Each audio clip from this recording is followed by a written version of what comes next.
Good evening and welcome to this panel on skilling students for the future. I'm delighted to welcome this esteemed panel of educators and policy influencers. Let me introduce my distinguished panelists. Dilip Shenoy is a former Managing Director and CEO of NSDC. Mr. Arun Kumar is General Manager of Union Bank of India. Dr. Lata Suresh is Head of Knowledge Resource Center at Indian Institute of Corporate Affairs. Professor Dr. Rajiv Ganguly is Dean Science, University of Engineering and Management, Kolkata.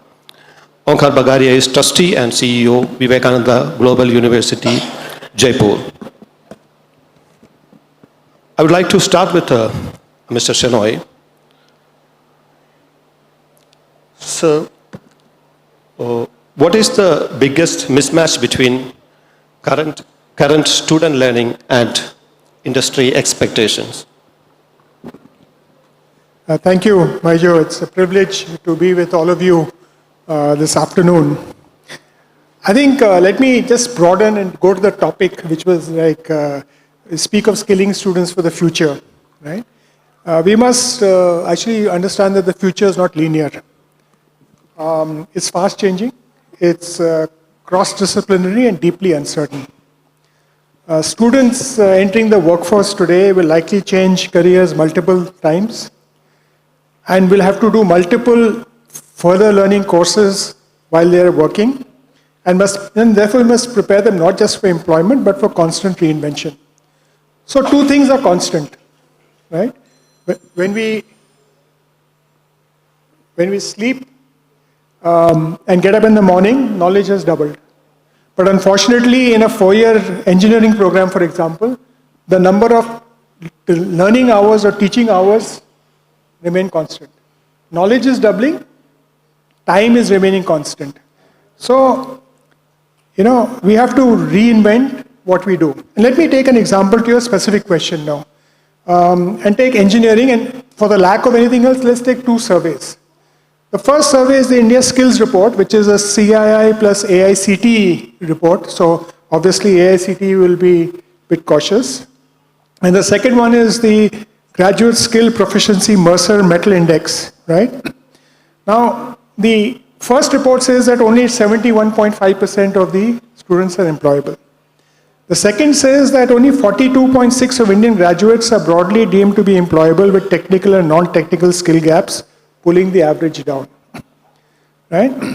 So what does it say? The growing evidence is that significant portion of the engineering curriculum is not aligned with actual skills that are required in today's job market. And therefore you have the 71% of graduates that are considered employable on paper.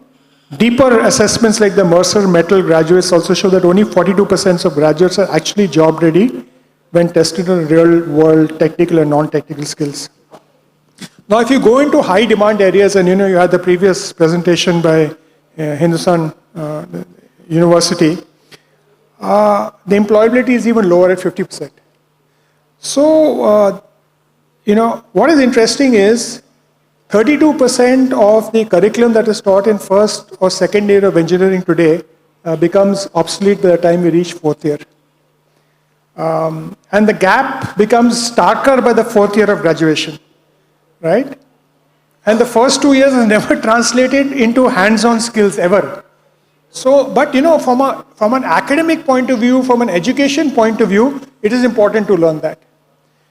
And the key takeaway is that if we want graduates who are ready from day one, we need a much tighter feedback loop between academia and industry so that the curriculum evolves the speed of the market. To give an example, Apple and Stanford.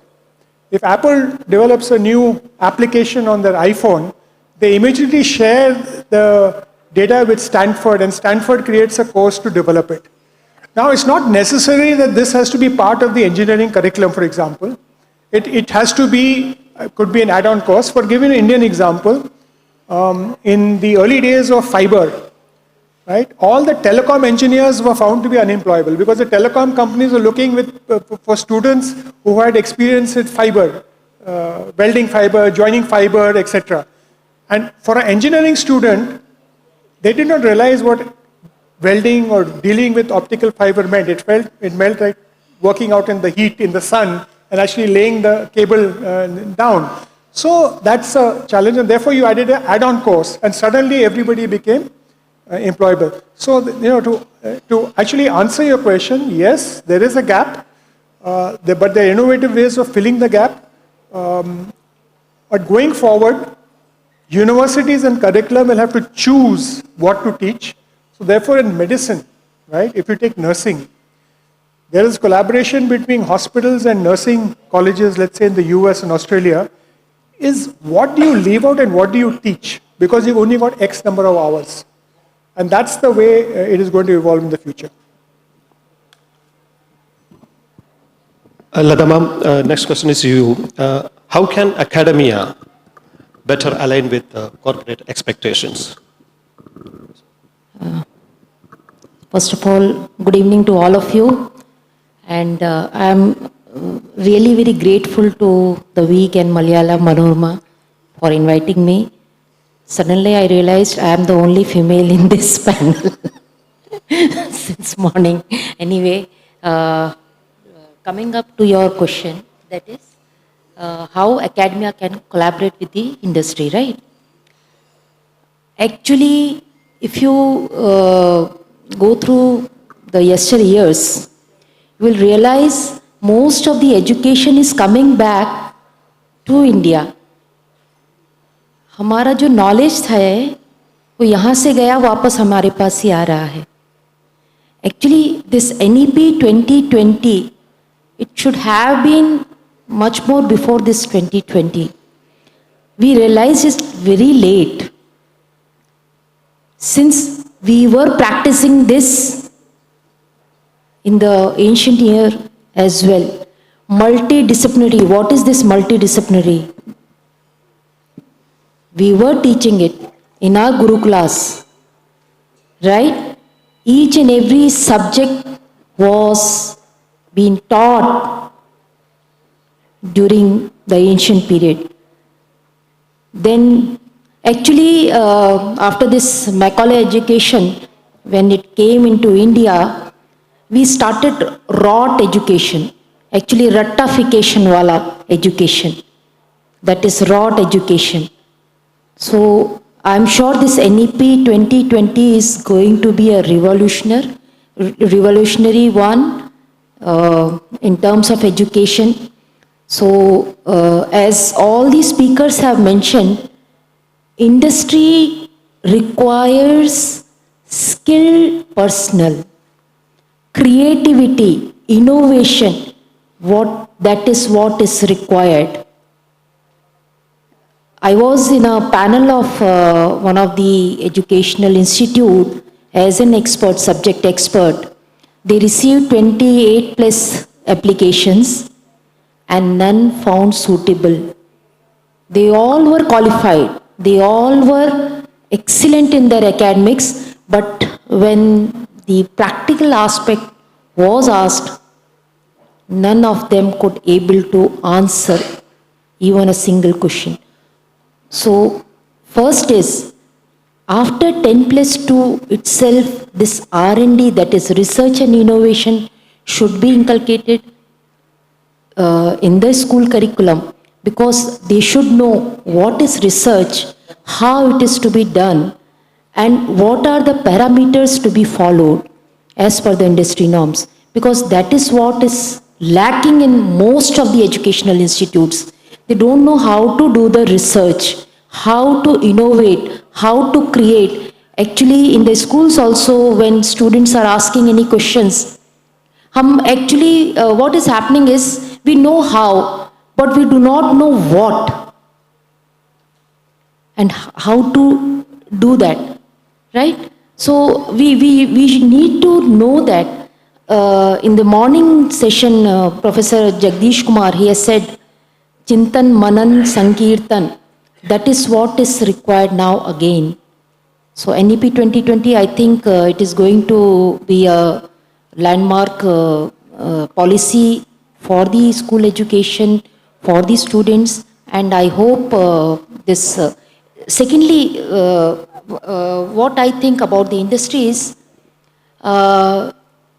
we should have this, instead of knowledge partners, as Professor Kumar has mentioned in the morning, we should have the collaboration between the industry. The curriculum should be formed according to the industry, because what we are learning in the schools or colleges or the universities or the higher education institutes, we do not know what industry requires. So there should be some collaborative efforts where the curriculum can be formed according to the industry-led institutions. Thank you. Mr. Bagaria, how are private universities like Vivekananda is balancing between skill training and academics? See, I don't feel that there is a difference between skill training and academics. Academics is there for the skill training. The private universities which has come up in the recent time, there's a slight change because they have come very new, so they are collaborating with a lot of industries, the requirement of the industries, as well as they are working with various corporates to find out the skill gap and try to fulfill that gap through the autonomy which they have in their academic freedom. So that is the one thing, because of the flexibility available with the private universities, they are able to fulfill that gap. Moreover, I think the new age universities all across the India are focusing a lot on innovation and entrepreneurship. And that somehow, because these startups are being created within the campus, the problems are being solved within the campus. So that gap of industry academia is dying very fast. If we have a institution anywhere in the country, say for example in Rajasthan or Delhi, wherein there are 100 startups working inside the campus, the situation is totally different, because the startups have to cater to the market, their demand, their knowledge and everything will be as per the industry standard. And I think that is the only way to mitigate the gap of skills in the current academic sector. Mr. Arun Kumar, he mentioned the startups. So how is the banking sector support skill-based startups and entrepreneurs? Say, the demand of education loan is increasing day by day. At the Union Bank of India, we realized this, and we have created a separate cell under our retail lending vertical under a senior official who is responsible for developing product and process for this education loan. Apart from this, at 140 locations, we are having dedicated education loan officers who are catering to the needs of the students. Apart from that, we are also having strong marketing force who are regularly visiting to the institutes, coaching institutes, and connecting with students to understand the need of the education loan and to provide it in a competitive way. Our bank offers this IBA model education loan, which is up to 7.5 crores. It is collateral free. And we are also having under PM Vidya Lakshmi scheme, it is for 860 institutions, highly qualified education institutions. We are providing collateral free, guarantee free loan to any extent to cater the loan needs of the students. To cater the foreign studies, we are also having some products, and our bank has focused to provide, to cater the demand of education loan of students. Dr. Ganguly, coming to an area of your expertise, are our universities keeping pace with the emerging STEM technologies? Very good afternoon. I'm extremely sorry that I got a sore throat. Please pardon me for that. At the outset, I must thank the week for providing with this opportunity. Very, very pertinent question that comes up is keeping in pace with the STEM education. See, I start by quoting Werner Heisenberg.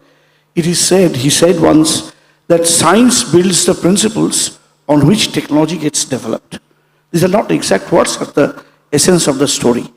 So when we take students at our university, as it has been discussed, we are standing at a very crucial crossroads where technology is changing very fast. Maybe 100 years back when Satyendranath Bose and Einstein are collaborating for development of quantum statistics, and within this 100 years, we are now developing quantum computers. And maybe what has happened in the last 100 years, in next 5 years, the pace of development will be much, much faster.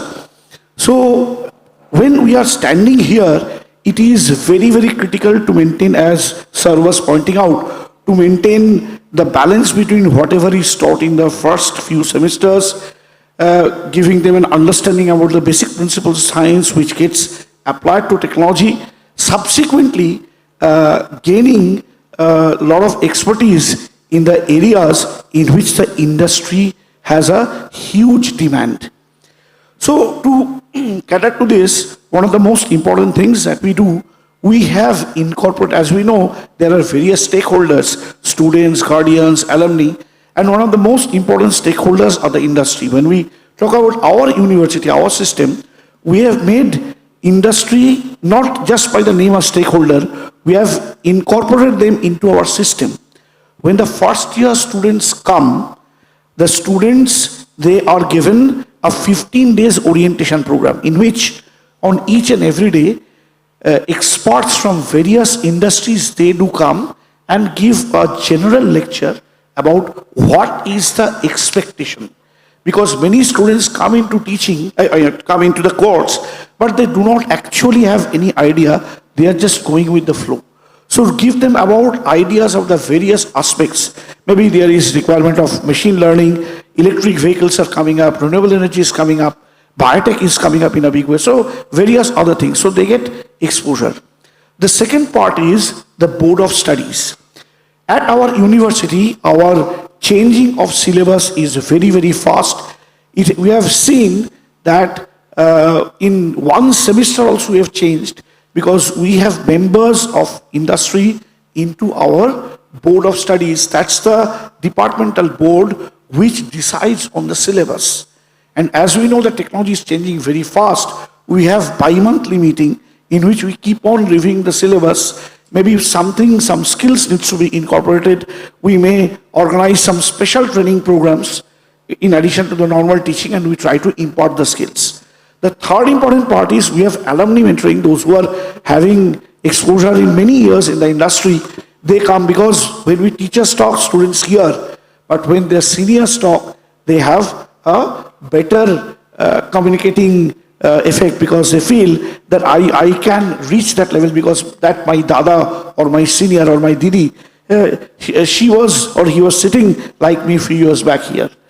So these are the few things. In addition to that, we are also promoting bigger collaboration with industry in forming up industrial labs at the institute so that the problems that we have for the industry that is being brought to the institute, the industry people, the faculty members, the students, they are collaborating all together to solve the industry problems.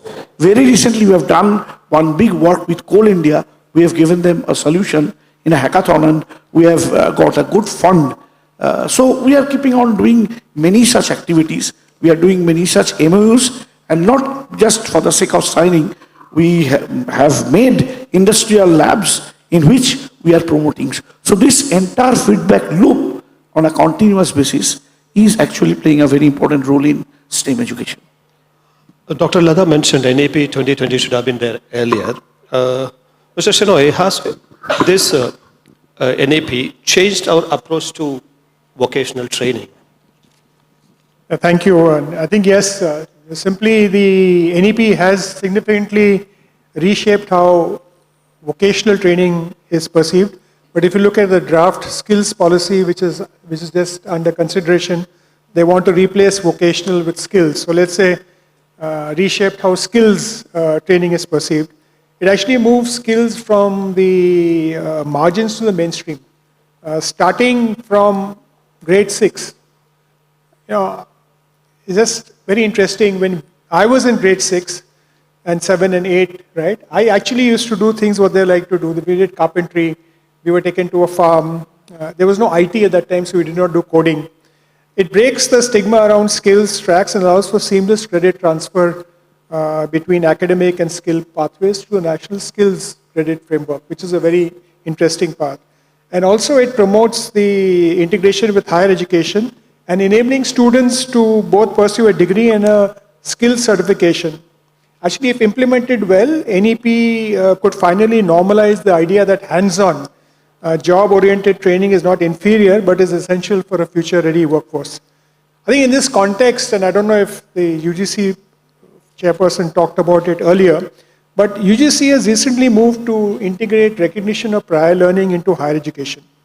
It's a landmark decision. I was part of the group that actually framed the thing, and we are currently looking at the standard operating procedures. Skills acquired outside the formal classroom, in the workplace, through skills training or informal learning, can now, or even online, while it recognized SWAYAM or the NSTL thing up to a certain percentage, this actually goes beyond that. And it also aligns beautifully with the vision of the NEP 2020, which calls for flexible learning pathways, seamless interface between skills and academic streams. And of course, we need to really operationalize the national skills qualification framework, as well as the academic bank of credits within colleges and universities. I think, we just heard that how their board of studies is very efficient, but not necessarily all universities, especially if you look at the universities that have affiliated colleges, take Delhi University, for example. It's very difficult and time-consuming process. Board of study, academic council, executive council, then the Senate, and that whole process needs a very, very quick change and has to be streamlined to allow this to happen. The second thing, what the policy does not really talk about, and ma'am talked about it in a different way, if you want to do research, you want to do job, or you want to teach, the curriculum is the same. So we actually need to, we need to enable that to happen in a different way. And again, the board of studies and universities, skilling, teaching is also a skill. Research is also a skill. Ma'am talked about history. Earlier, there were no medical colleges. If Leonardo da Vinci never learned it in medicine, right? Or Michelangelo didn't actually do that. It's only when engineering became recognized that it was actually a skilled university. Medical was a skill university at that time. Accounting was a skill university. Today, also in the universities, you don't learn chartered accountancy. Chartered accountancy is a separate entity. So the sector skill councils within the NSCC framework and all were created to do that, but now there's a debate whether they're relevant or not in India, but globally they're being accepted going forward. Dr. Ladha, he emphasized the need to make skilling inclusive. How can we do that? Yes, I totally agree with him. Skilling is required in almost every sector, and it should start from this school itself. And I am in a university as a BUS member, and we again started debating on this NEP 2020, how this curriculum can be reframed according to the NEP framework. So we sat for 3 days continuously from 9 a.m. till 6 p.m. and it was a rigorous task for me because I was there after almost 10 years or so in a university to recommend something which is totally different, because I was out of the syllabus, but they wanted that it should be according to the industry. So 3 continuous, I was talking something related to the industry, and they were insisting, nahi madam, ye nahi ho sakta, because NEP aisa nahi kehta. We need to, right sir? It should be like academic को industry से कैसे जोड़ना है, That was a really crucial task, and ultimately, after 3 days, we could frame out something, and now it is going to get implemented in one of the universities. And this skilling, as you said, sir, it is required in every aspect. Skill कहाँ से आता है? It is inbuilt actually. We are just, वो कहते हैं ना, हीरे को तराशना. That is what is we all are doing now.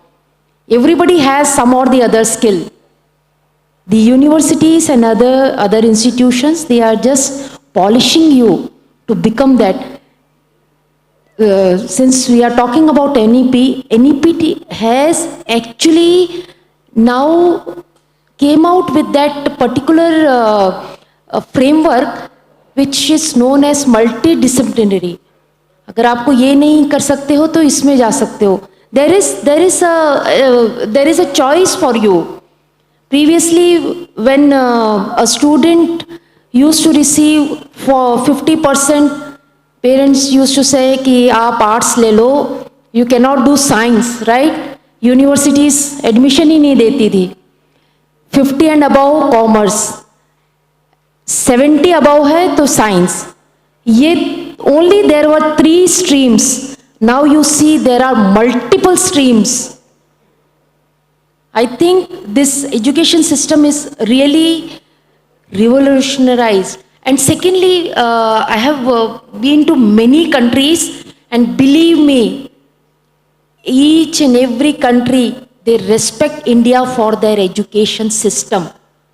Believe me. Hats off to all the policies that we have now in place. Dr. Ganguly, industry linkage is very important for science and technology. So, what more can academia do for a stronger linkage? Yeah, it's a very, very big question. Stronger linkage requires, first of all, it requires this policy, etc., all things are there. It requires a passionate group of people, those who really want to bring a change. So within an institutional level, we need to identify those people who are passionate and those who are not having any fear, because sometimes many people, there's a fear within, we don't take, Baba, industry is something big. So they must not have that fear, they must have congeniality. This is number one. Number two, what we have done as per the national policy, we have been doing this for quite some long time, we have brought in some professors of practice who have been working for long in the industry, and maybe they are working 15, 20 years. Now they want to have a slightly different career. They are coming into academia, creating this liaison. This is number two. Number three, we are organizing various conferences, about 35 international conferences in the campus as well as all across India and different places. There is a mandatory feature. What we do is that we invite speakers from the industry. We also have a makers fair. That means we are promoting entrepreneurship, those who are trying to do something, create something. And we are bringing in industry people to judge. We are bringing in venture capitalists so that the funding is available. So these are some of the few steps, and of course, as I said, industry-sponsored labs, we have started with that. These are some of the steps with which we have started. Maybe there may be many more ideas which can come, but this is already showing some signs of success, and we are exploring this direction. And I think this may be a good starting point. Any institute, they can take 1 or 2 such points, and if they think that they should explore, they can try and find out and match the relevant areas. Depending on the expertise of the professors, depending on the market demands, they can frame something and start working. Mr. Arun Kumar, what role does financial literacy play as a core student skill? I assume you recognize it as a core skill. So what role can it play? Yes, financial literacy plays a vital role. To promote this financial literacy, from our bank side, we conduct a program called U-Genius at some 20-25 locations every year in the country, in which we call students of class 8 to 12 for quiz competitions. Their parents, their teachers also come.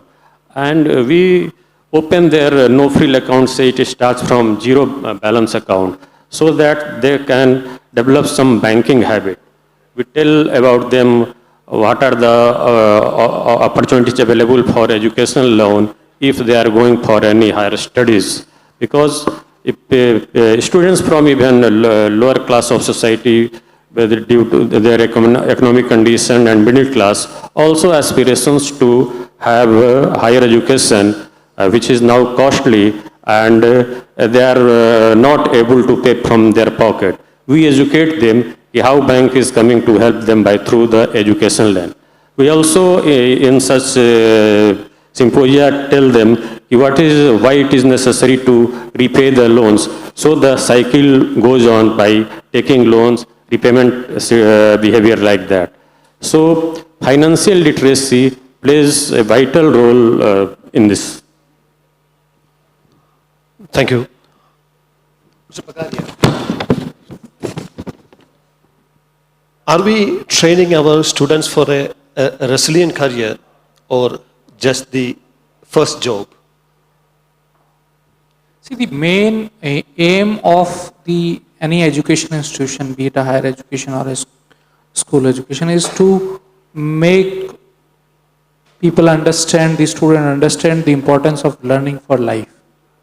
So our main job is to make them or create their skills of learning, which is more important. Of course, the focus is on the outcome, and that is the first job and the placement. But whatever we have taught, that is for the whole life of theirs, throughout their career. Of course, a lot of our alumni or in general, people who do engineering land up in management jobs, who do pharmacy land up in engineering jobs. So that also happens, right? So there is no one discipline or one job, whatever the student has taken after the college, he will make his career in that. That is not 100% guarantee at all. So that is it. So our job is to make them that whatever come to their in front of them, they should be able to learn that. The learning skill is the most important skill, I think, at present. Thank you, gentlemen, and Dr. Lada for your insight. I think this conversation can go on because it is a very important topic, but I thank my eminent panelists for their time.